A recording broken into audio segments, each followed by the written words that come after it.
Namaskaram girls. In the previous class we have learned about the diversified banking functions. In that one, secondary function, agency. The secondary functions are classified into two, that is agency function and utility function.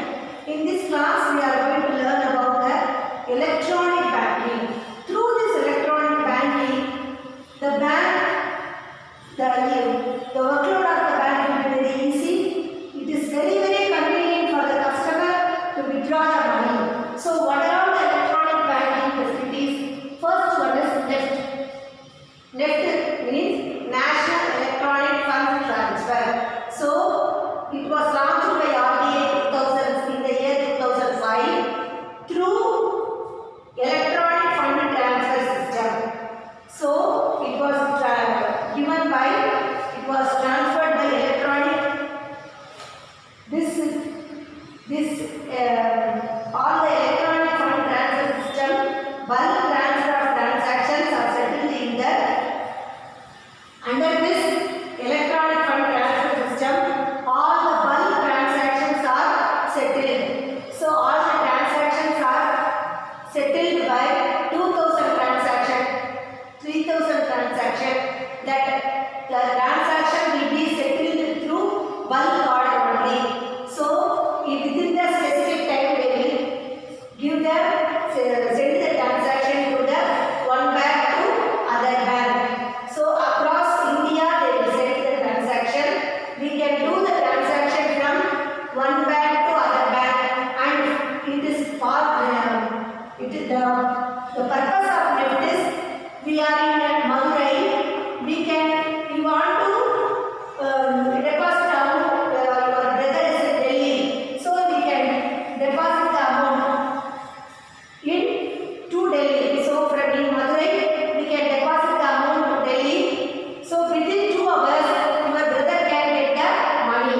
So within the specific times, only they will send. So they will wait for a lot of left. So the collection, for example, 10,000 transactions, 6,000 transactions.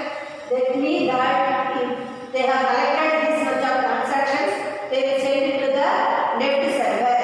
So all the 23 settlements, they will wait for the 23 settlement per day. And also 8 o'clock to morning 8 o'clock to evening 6:30 p.m. throughout all the weekdays, Monday to Friday, the transactions will be happened. It is not going to happen do not occur in the real time basis. Immediately they are not going to send. After 2 hours only they can get the money. If for example 10 o'clock I have deposited money 2 lakhs means at 12 o'clock your brother can get the money 2 lakhs. So 2 hours, after 2 hours only they can get the money. How much amount they can transfer from max? Basically from 100 rupees to lakhs and lakhs of rupees. There is no restriction. The only thing is they will send in the bulk order. They will wait for the settlement. Next one, what is the evidence through which code we are going to send from one place to another place? Through the IFC. IFC means in your bank passbook they are given the first page IFC number, that is called Indian Financial System Code. That is the 11 alphanumeric codes. The first starting digits is coming now 11, 10, like that 11 digit number. That is called the identification number. That identification number is given by the Institute for Development and Research Banking Technology.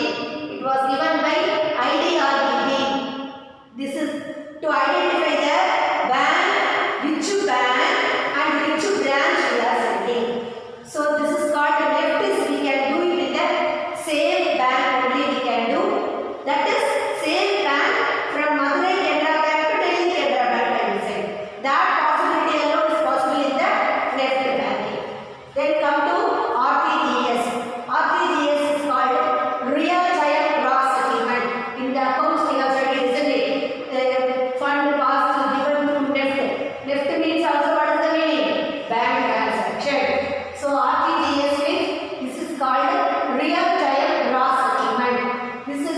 This was launched by RBI in the year 2013. This is the real-time basis.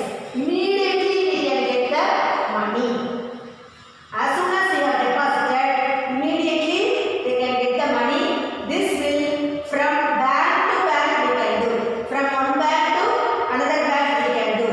We are not adding the transactions. Individually we are going to send the transactions.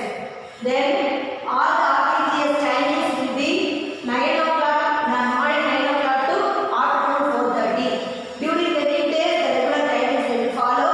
On Saturday, up to 2 o'clock only they will work. Then for one day, 60,000 transactions. 60,000 transactions are happening for rupees 2,700 billion. This much of RTGS are incurring in our India. For 52,000 bank branches, and if we are giving what are the, it covers 10,000 banks which is located in the cities and towns. So it is RTGS will not allowed in the Sundays and all the holidays. To send the RTGS, want to send the money in RTGS means the maximum limit is 2 lakh rupees. So this is also called as a e-banking. This is also called as a banking transaction. So how it will work? It will, if we are depositing money, we have to enter the IFSC code number and beneficiary name, everything correctly. While entering the IFSC code number, we must be very careful without any mistake. If any one number is changed, it will go to the other person account. So carefully we should enter all the account number, and it will move on to the, for example, if from the Madurai Canara Bank we are sending to Delhi Canara Bank, for example, Delhi Canara Bank we are going to send. So all these details will be moved on to this Delhi Canara Bank server, and then it will check all the account number and all the number, amount, everything it will check, and then it will move on to the, it will deposited in the beneficiary account. So this is how the next RTGS, everything will be in the process. The process is like this. Then let us move on to ECS, electronic clearance service. In accounting equation we are studying, isn't it? Deposited through ECS, received through ECS. ECS means, what is the meaning? Electronic clearing service. What is the meaning of ECS? ECS means electronic clearing service. Let us see. This method is, we can transfer the fund from one bank to another bank. So it was launched by 1995 by the RBI. This is we can transfer from one bank to another bank to bank transaction. So ECS credit means I can say to my, if I am going for a job, so I will give my account number.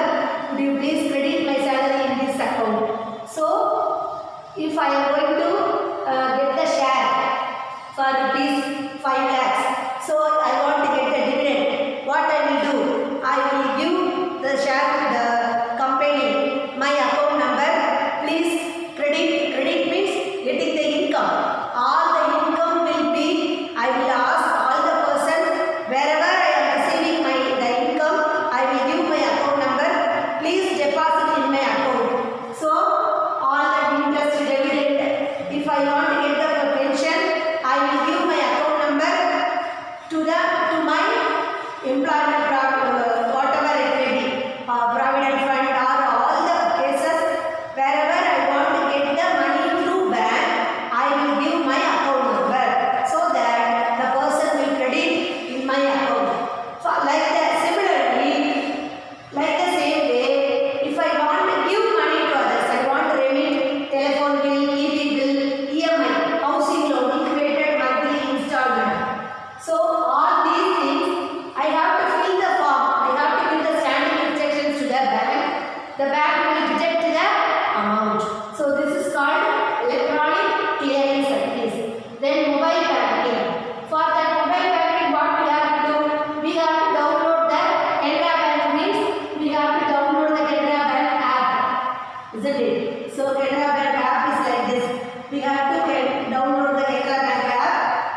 So what core banking stands for?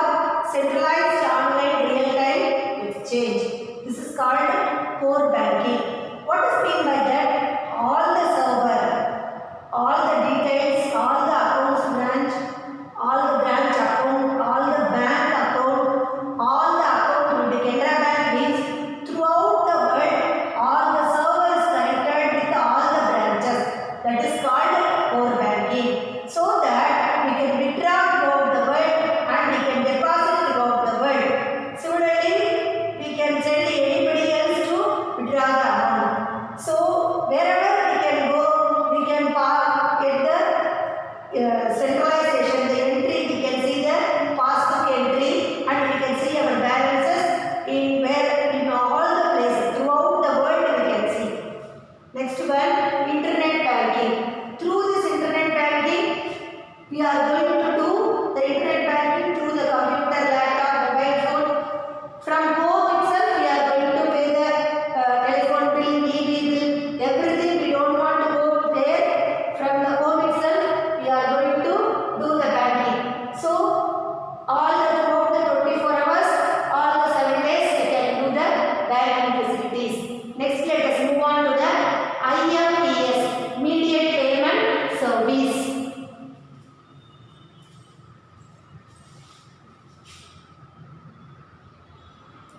So the immediate payment service, it was introduced by National Payment Corporation of India during the year November 2020, November 2010, November 2010. So we can transfer the funds through mobile phone. It is highly secure. It is a highly secured mobile banking. That is banking facility. And it is we can transfer the amount from one individual to another individual. For this, for RTGS, it is very expensive. Whereas in the IMPS, it is not at all expensive. There is no charge. They are not collecting the charge. Up to 2 lakhs, we can transfer from one person to another person. If there is not process is not happening properly, the amount will be credited again to us. So this is very safe, secure and cost effective.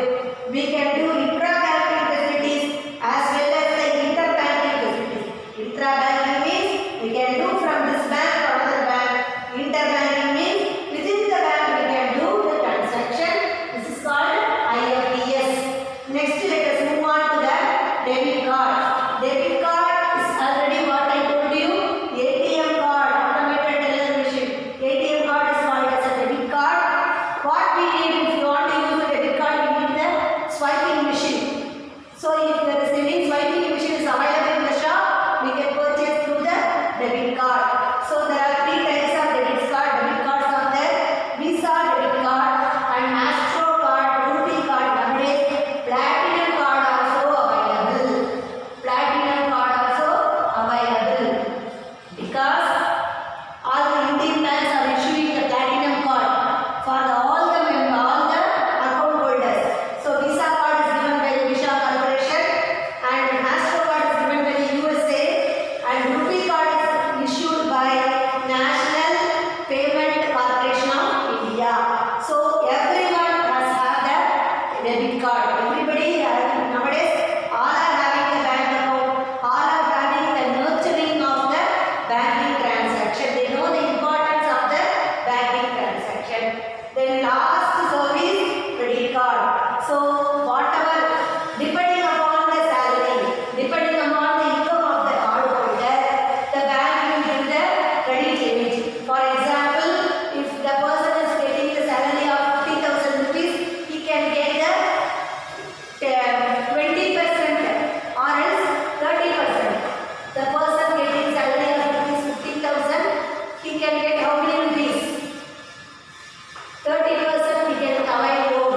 So what will be the amount? So 15,000 rupees. So per month we can purchase his withdraw, he can purchase from the card 15,000 rupees. So he is eligible to purchase for 15,000 rupees per month. So the